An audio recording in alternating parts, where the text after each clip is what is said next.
morning. You're welcome to Business Time. My name is Kimini Amano. If you've been staying with us throughout the program, then you've realized that season 1 of Business Time has ended. But in this season's extra, we intend to bring you some of the major interviews that we've done over the 13th episode of season 1.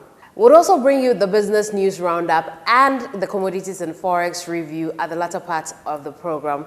Don't go away. I'll be right back.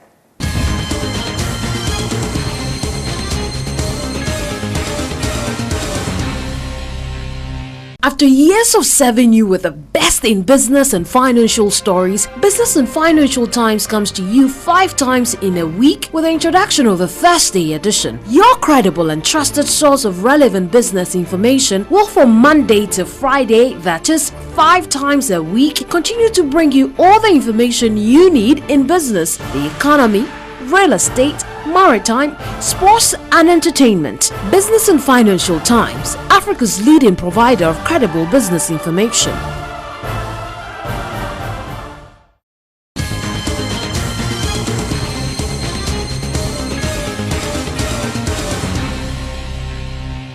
You're welcome back to Business Time. My name is Kimini Amano. If you just joined us, then you should know that in this episode, we're bringing you major interviews that we've seen throughout the 13th episode of season 1 of Business Time. But before then, let's take a look at the business news roundup, stories that made rounds over the week as far as the world of business is concerned. Take a look.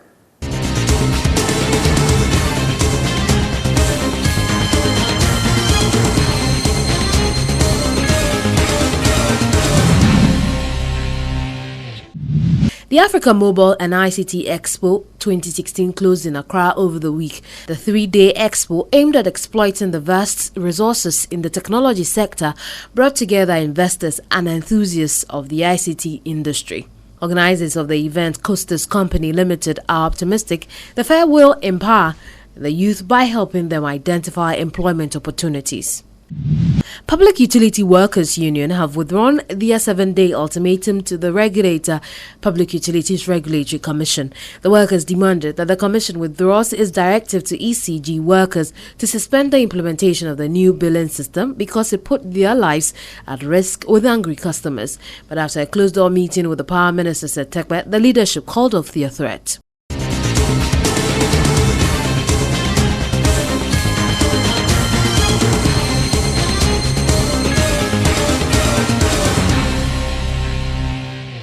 For this episode, the question was, what could Ghana learn from the example of India? I mean, when you a cursory look at it, it looks like, well, we don't really have anything in common. The population is different, the cultures are different, and you would think that really there was no need comparing apples and oranges like people say. But speaking to Professor Ayaz Shafi, who is an Indian economics person, it came to light that indeed there was a lot more that Ghana could learn from India than just watch Bollywood movies. The culture of the people and how they were able to go around their culture of the caste system to be able to create an economy that works for all classes. And then the fact that they had leadership that had the will. And for Professor Shafi, that is one thing that African leaders need to learn. Have the will to do the hard things that will bring about the results that we all need and desire. You should look at that. I would want to give credit for that to our leaders over the 70 years. And this, well, I'm not claiming that our leaders were saints and angels. They were not. They were real men, and they were as good as or as bad as leaders in any other parts of the world. But one thing that was a common thread across these leaders that we had for the last 70 years was the vision that they had. And you could, in terms of economic and social development of India, you could divide Indian economic and social history into 3 segments. The first phase primarily was when the leadership was protecting the Indian economy And the focus was on building infrastructure for the future. So you had a huge amount of investment being made, and in collaboration with Germany, in collaboration with Russia, we were sitting with steel plants, because steel was necessary for setting up infrastructure and the facilities. So we set up steel plants around that time, and these steel plants were told, the mandate was that you don't need to worry about profitability. You need to make sure that you produce enough so that we have enough steel to set up whatever we have to set up. That was the basic mandate. Worked wonderfully well actually for us. The other area that was focused upon was education. So you had IITs, Indian Institute of Technology, and IIMs, Indian Institute of Management, being set up in the 60s. And the idea was to create a talent pool which would take India forward. Create a generation of young men and women who would lead India in business and in technology. And well, not all claims, but you can see it. I mean, every major organization has some Indian or the other in some senior position across the world. Absolutely brilliant conversation there with Professor Ayaz Shafi. But perhaps one of the things my producers would want to look at in the next season is to balance gender properly. And that brings me to our very first female guest on Business Time Season 1, Ruka Sanusi, who is founder for Alden's Lane. Alden's Lane is a human resource development company for young female business entrepreneurs. It trains young people and the likes. Now, why did we decide to talk to a human resource development person? We thought that for a long time we had looked at the bigger issues, the economy and how it can be better for business people and the likes. Now, once people have got those pointers, the question was, what then do they do for people who now understood how to go around the economy? How should they start? And that was the response, or the questions we posed to Ruka. Take a look at her response.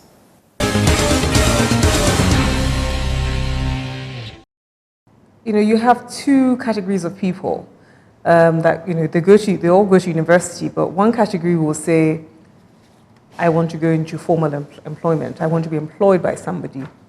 I want to be a lawyer. I want to be, you know, a public servant, whatever it is. And there'll be another category who says, you know what, it's great. I've got my degree, I've got my foundation, my academic background, but really this is, you know, I want to go into business and this is, you know, what I want to do.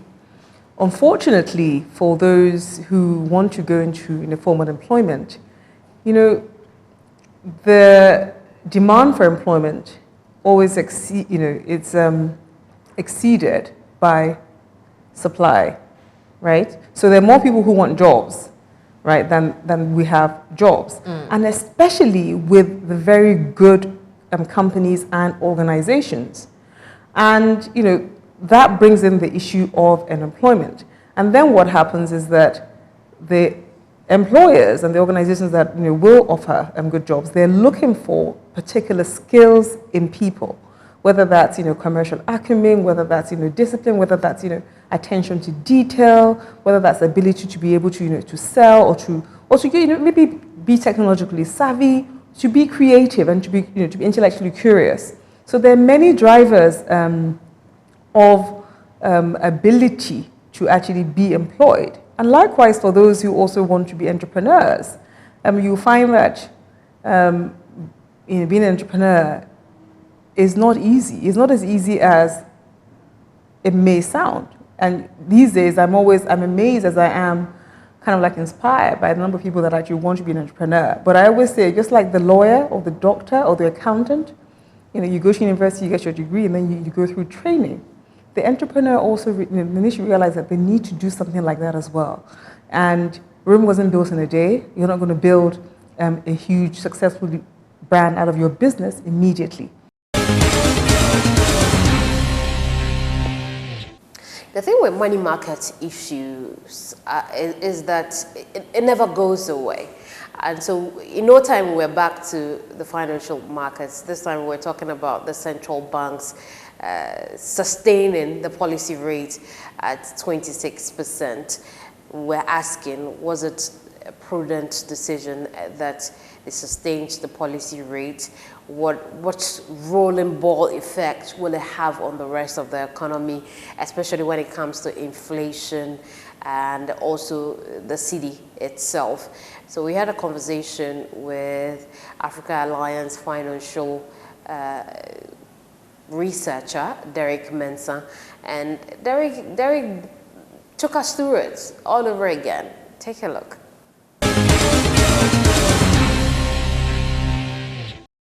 Last year, we had the MPR, that's a monetary policy rate, increased by 4 times to 26%. I think that the effect is still being felt now, and to take it any higher or drag it down any lower, I think that will kind of disturb the stability that we are, the effect that we are seeing now. It will be, I think, too premature.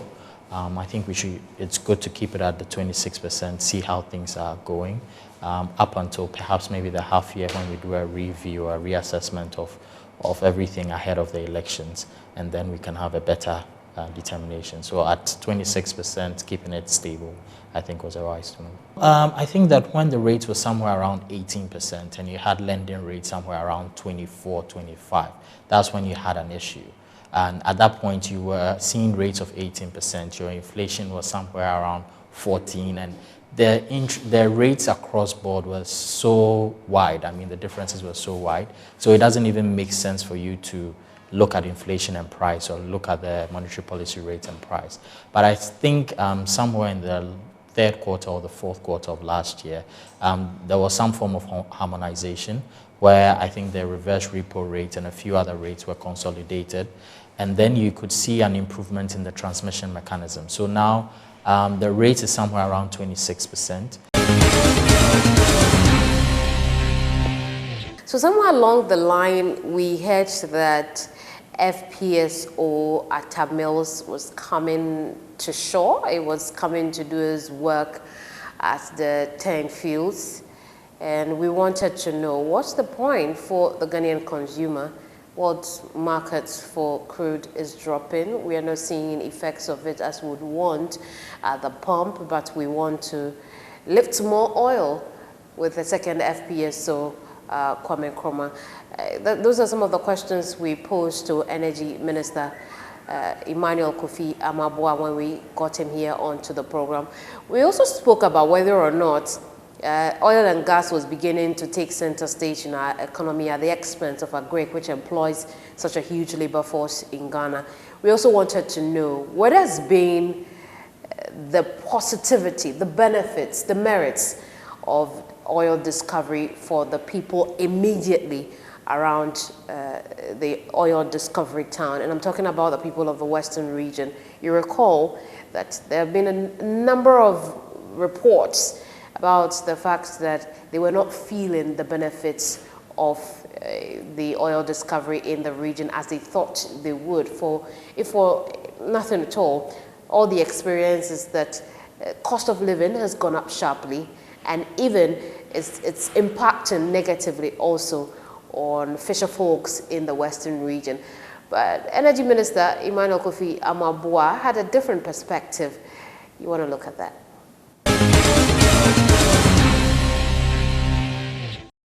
The simple business of importing petroleum products and just selling it. And it was a business that got government so involved, that led to so much losses, that led to government indebtedness. And I think this is what history will record of President Mohammed's achievement. If you look at BOST, for example, BOST, what BOST does, BOST has storage facilities. And basically, private companies will come and keep products in the BOST facilities. Guess what? Over the years, it led to so much losses. Because if I put 2 gallons, the next time I come, it's 1 gallon and a whole lot of things, and then the end is losses. And government says, you know what? This simple business of really looking at this, we're going to bring the private sector in there and let them take the risk of those losses. And guess what? Losses are gone. and the burden on the ordinary Ghanaian is gone. And that's why you see boards being vibrant. Again, government makes a big policy decision and says, you know what, government tax should be simply that the National Petroleum Authority is ensuring that the licensing requirements are followed, that safety is followed, that products are of good quality. But a simple business of buying the product and selling it should be something that must be determined in the market. And already through this deregulation policy, we see competition, we see quality product, service provision, and we see even reduction of prices and keen competition to the benefit of the ordinary Ghanaian. But interestingly, we had another conversation on a general overview of oil and gas's exploration to production and then lifting. And energy expert Kwame Janto had a totally different view from that of the minister, which you just saw, as far as the FPSO is concerned. For him, having an FPSO for a place like ours may not be the best. And his reasons were pretty simple, one of which is the fact that if we had the rigs, the oil rigs, then we wouldn't have problem with maintenance as we do now. You recall that every now and then Atwabo has to go off. It won't supply gas anymore because there's some sort of maintenance work on the FPSO. And he thought that if we had the rigs, then there'll be no need to have offshore floating vessel for the products we are getting from there. And I thought it was very contrary, very radical to what the minister said. It's definitely one of my best interviews. Look at it. Let me define what an FPSO is in terms of what it means. It's a floating production, storage, offloading vessel. So it floats on the sea, it produces oil, and it stores and it offloads into a vessel. So in selling oil that has been drilled, a vessel or a tanker comes close to it, is offloaded into the tanker, and it is taken away to the market to sell. Some of us thought that with the current situation we find with FPSO Kwame Nkrumah, where the turret is not working, the turret is that equipment that balances the FPSO, we should also look at a mix of having rigs. Government has signed nearly 13 to 15 contracts within the activity map of oil and gas map of Ghana. And that activity map stretches from Axim to Keta. Now, when all these companies are producing oil, are all of them going to use FPSOs? Is it a safe thing for them to use? So some of us are saying that let's have rigs also, where we can also pipe oil onshore. When you pipe oil onshore, it creates employment, it creates certain infrastructure that also helps boost the economy. It makes it easier for us to now supply oil to Tema Oil Refinery. So essentially, government is making the same mistake it made with the Jubilee field. From FPSO Kwame Nkrumah, I think we start thinking about also having some rigs in place that we can use to drill. So in times when FPSOs aren't working, at least we know that when the two FPSOs are out of contention, going for maintenance, the rig is still there to drill oil and most importantly, to supply gas to Atwabo. Well, when all is said and done, after we've had a conversation about the city, after we've had a conversation about the inflation, and sometimes it looks really blur, it looks like there's very little you can do, even if you had $1 million cedis, you don't know what to do with the money. So we thought, why not? Let's have a conversation about how to put good use whatever small amount you have, be it an individual, an organization, or even a business. So we had this conversation with founder and CEO of Wealth Vision Financial Services. And I must say that a lot of the things that I thought I knew as far as savings and investments are concerned, he thought were really constraining. Those were things that you'd probably do and will make you so rigid and end up killing your discipline. So he had a few pointers as to how we should deal with it, and I think it's definitely good that we share those pointers again with you.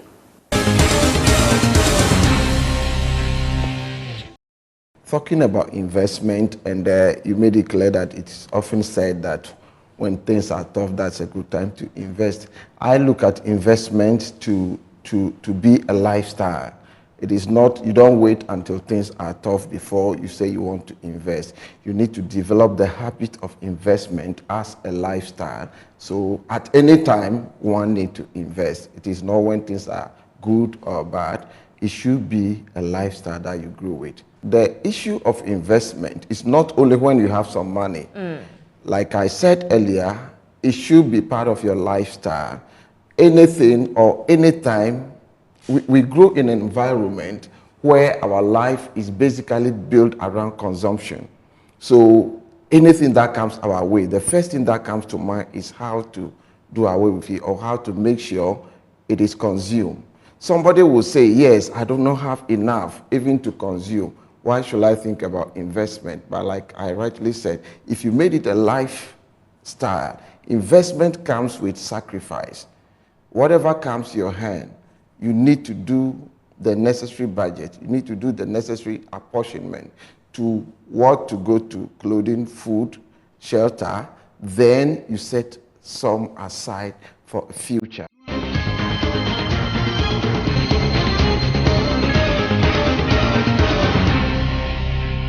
Suavemente, bésame, que quiero sentir tus labios besándome.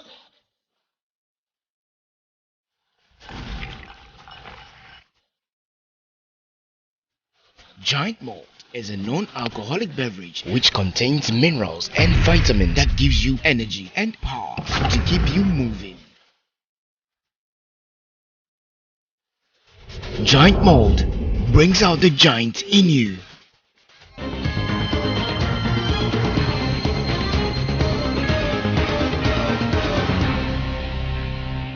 So we wrapped up our season 1 with an interview with our second female guest. And let me say again that hopefully in season 2 of Business Time would have a lot more women come onto the program. But what did we discuss? I think that for a long time in this country, branding has been spoken about wide, far and wide, even at the government level. There is the Brand Ghana project going on. People are beginning to understand that it was important, the brand. But the question was, are people doing it the right way? Is the government of Ghana doing it the right way? Are businesses doing it the right way? And it's advertising the same as branding, because we have people put products in our faces. But the question was, is that what your brand stands for? And we thought we would have this conversation with someone who's actually been at the forefront of some real branding. So we went through the continent and found amazing Fatima, who calls herself a branding warrior. She worked on Brand Kenya, and when we mention Kenya right now, we talk of Safari. You think Kenya and you're thinking Safari. And we asked her, what is it that Ghana could also do? Is Ghana doing Brand Ghana right? You won't believe the response she gave. Take a listen. Branding is literally putting an identification, a mark, creating something that you could be known for. It started way in the previous era where cattle were marked with, a sign to say that belonged to me. Today, it's not just about a mark; it's about what you stand for. Walking your talk. So when people recognize you, they recognize you for exactly what you've always presented to be. That's what your branding is. Other types of branding? There are various types of branding. I mean, there's corporate branding, there's product branding, there's nation branding, there's individual branding, but all of them with the same ethos. It's just that how you present it. I think we'll look at 3 of them. If we look at products, we'll look at corporate, and then country branding. We'll probably wrap it up with that one. But what are some of the key factors that will go into branding? Perhaps you could take us through the processes. Well, first and foremost, one of the things that is very, very key when you're going to work on a product brand, for example, when companies are coming up and saying that they want to set up a brand, most importantly, they need to know who their target audience is, Who are the consumers? Is it going to be something that's for the trade? Is it for institution? Is it for consumers? And then what is it that brand is going to stand for? Because positioning comes into place. It's not just about taking a product and saying, okay, we're going to put a nice fancy label on it and give it a nice name. All that becomes a package, because when somebody goes to pick up that product, it's supposed to be talking to them. When it talks to them, it has to talk to them about what it stands for. What does it represent of you? When I lift it, and when somebody's carrying a Gucci, is very, very different with somebody who's used to carrying a Michael Kors, for example, because it does something for you. It lifts your esteem. For some people, it makes them feel a little bit more, hoity-toity than others. So that's exactly what that brand must embody in terms of what does it make you, the carrier, feel about it. Also 13 Saturdays, and it's all come so quick. That's how season 1 of Business Time went down. We'll talk about what to expect in season 2, but only after we've looked at the commodities and forex market activities. Don't go away.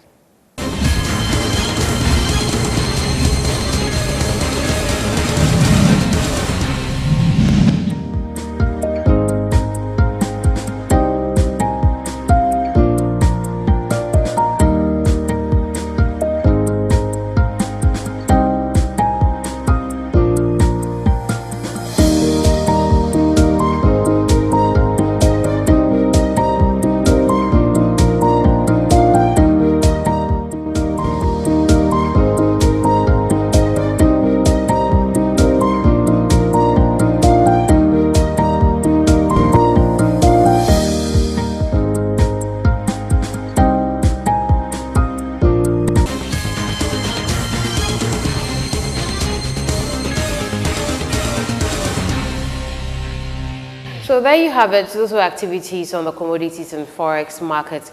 Now, what I want to do at this point is a preview of what season 2 of Business Time will look like. That's what I want to talk about now. I think that it's going to be bigger and better. I know it sounds cliche, but we're definitely going to bring you more quality interviews, conversations that you can take home or wherever you're watching us from, something that will be resounding.